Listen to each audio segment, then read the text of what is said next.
நம்மை கோபிக்காமல் இருக்கும் வண்ணம் தவறிழைக்காத நற்குணங்களோடு அவள் தியானத்தில் ஈடுபட செய்ய அருள் பிரார்த்தனை செய்ய வேண்டும்.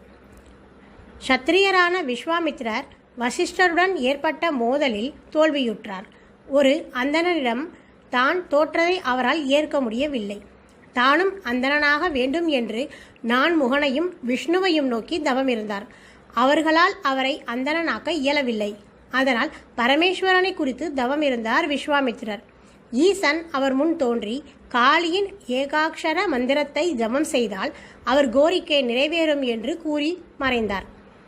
அவரும் காளியின் ஏகாட்சர மந்திரத்தை உருவேற்ற அதனால் மனமகிழ்ந்த காளி பரமேஸ்வருடன் அவர் முன் பிரத்யக்ஷமாகி அவரை அந்தணராக்கினாள். எனவேதான் அவருக்கு சகல சாஸ்திர ஞானமும் கிட்டின. வசிஷ்டரே அவரை பிரம்ம ரிஷி என்று அழைத்ததன் பின்னணியில் காளி தேவியின் அருட்கடாட்சமே இருந்தது.